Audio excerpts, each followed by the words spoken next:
Hi everyone, it's Carrie with My Friends Call Me Martha, and yes, I got that nickname after Martha Stewart because I like to craft and I love to cook and bake as well. So I am here today and we are going to do a technique that's called ghosting.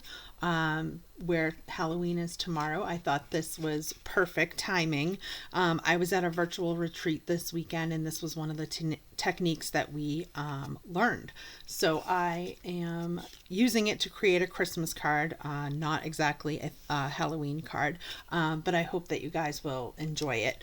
If you're new to my channel here, I would love for you to press subscribe, leave me a comment, like this video. All of those things help me grow my business, and I'd greatly appreciate it. So I am using today the craft note cards and envelopes, and I never really noticed these in the catalog, I'll be honest. But I love the color and the size, and what's also included is a box that you can assemble. So you can make some note cards and kind of give them as a gift, which I thought would be super cute to do for Christmas. And then you can kind of embellish. You can use design a series paper on the box to make it a little bit prettier, or you could even stamp on it before you assemble it. So I'm going to push this aside, and I'm just going to need one note card. And I'm going to be using the Christmas to I can't talk today. Christmas to Remember stamp set and the Christmas season stamp set. And with a ghosting technique, you're going to want more of like a solid image, and then kind of I don't know what like a fill-in image, I guess is how I would describe it. So I'm using the pine cones, and then I pulled in a couple other of the green elements. You can see here I stamped some greenery. All right, so to get started, I am going to fold my note card in half because I do not want to, let's maybe use my mouse to hold that down. I don't want it to get on the back side. All right, and I'm using the Craft Stampin' Up! Ink pad. When you buy this, it comes as an empty ink pad, and you want to add some of the white ink to the pad. I probably did, you definitely don't want to use the whole bottle, maybe like a quarter. Just, I did enough so that the ink pad in that area was kind of inked up. This has no ink over here. And what I use to kind of, once I squirted the ink out, I use a plastic spoon to kind of push it into the ink pad. And actually, you know what? I will do a little bit of it so you guys can actually see the. So for my first inking, I did probably 3 or 4 amounts that look like that. And then you just kind of like work it into the ink pad. You don't have to press real hard or anything like that. But I keep this, and this is how I ink up all of my ink pads. And with the regular ink pads, you just need like 3 or 4 drops of the re-inker and then work it in, and I find that that's enough. Oh wait, I closed this and I didn't need to close it. Haven't used it yet. All right. So, and this you can kind of see it's a photo polymer stamp set, so it's white or clear, and then now with my ink on it. So this is what gives it that ghosting look. I'm going to kind of switch it up a little bit. And do one here.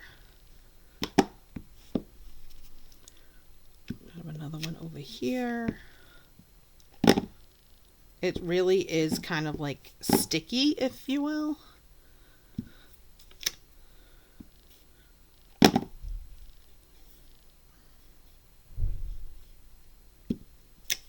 Okay. And then I use a baby wipe to clean this part off of. Yeah, it's kind of a messy technique, but I think the end result is actually pretty cool. All right, I just want to make sure that gets off. Okay, now we are going to use, I'm using Early Espresso, and I would probably pick a dark color. I wouldn't do like a light color because I feel like it would get lost. And you'll see when I ink this one up, it's more of that like outline image, I think is the word that I was looking for.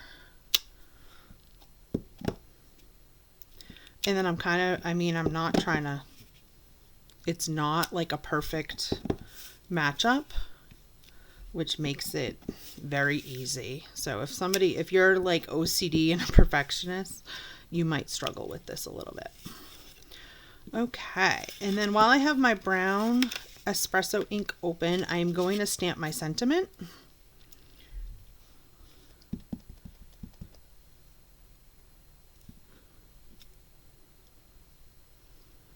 All right, and now I can close this up.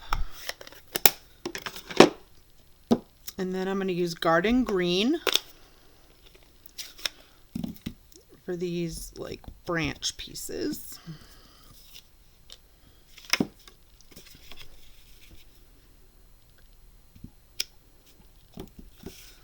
And I'm just going to kind of fill in randomly.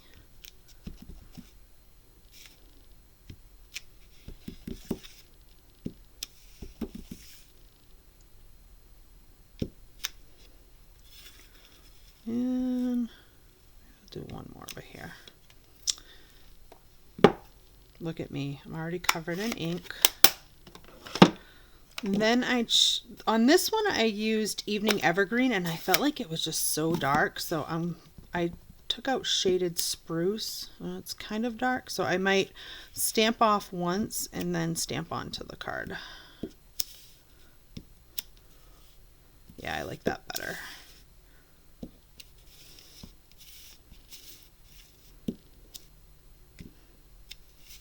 So doing the stamp off once, it just mutes the color just enough. I think that's probably, let's do a little. All right. Again, close up your ink pad as you go. And then I'm going to use Real Red, which matches our sentiment circle. And then I know these, berries don't really come on pine cones, but I just wanted to add a touch of color.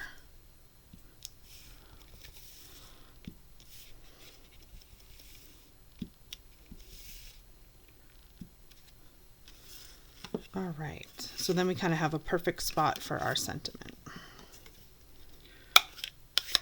Okay, so that is our stamping. And I am just going to kind of wash my hands a little bit before I ruin the project. That is like the worst feeling in the world when you do all this stamping and then you get ink on yourself. Now, to weave the ribbon or the gold twine behind the circle, I start with the end and I tape it on here. That way I know that it's not gonna go anywhere. And then I like to use Seal Plus.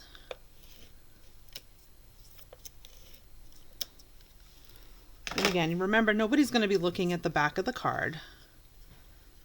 And then I just kind of, the ribbon will kind of tell you which way it's going to go. And I just try to work with those loops that it naturally creates from being on the coil. And this actually is really good for this ribbon. It sometimes is hard to like tie a bow or have it go straight because it doesn't want to go straight.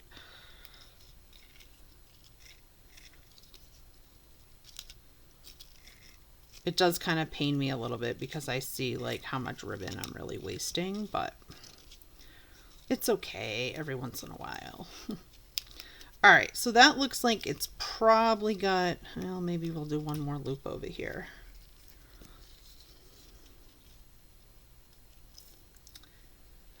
And kind of the last loop that I make, I try to like go really close so that I'm saving some of the ribbon. Okay, now I use more tape because again, I don't want it going anywhere. And this also makes it a little bit easier to get it to attach to your card. So yeah, it looks like a hot mess. Not gonna lie.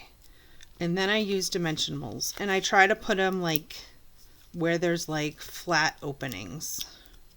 If you have to, use the baby dimensionals, because those would definitely kind of fit in a little bit better. But I think that's probably enough to hold it.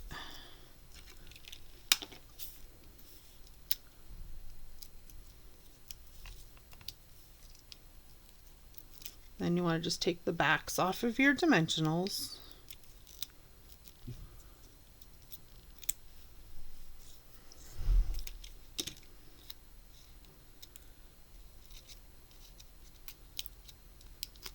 Yeah, I don't know what happened. All right, and then for this one, my hole ended up more in the middle of this card, so that's why I was able to kind of change it up a little bit how I did this one, so it's more in the center. And then you can see I've used almost all of my gold pearls. I'm gonna have to order some more of these because I really do like them. So I did 2 on the sentiment strip, and then I'm just gonna kind of throw 1 over there. And there you have it. So this one is probably a little bit more busy. This one has more open space. But I hope you enjoyed this technique, and I hope everybody has a awesome Halloween. It's one of those kind of fun holidays that I think most people celebrate. I know my kids are super excited. I don't know. My oldest is 12, and I was thinking he was going to be done with trick-or-treating, but he can't wait, and he invited 2 of his friends to come along with us. So it should be interesting being responsible for 4 children at night. But say a prayer for me. So anyways, I hope you enjoyed this ghosting technique. And if you wouldn't mind, if you could subscribe and like my channel, that would be greatly appreciated. Take care, and I look forward to you joining me next time.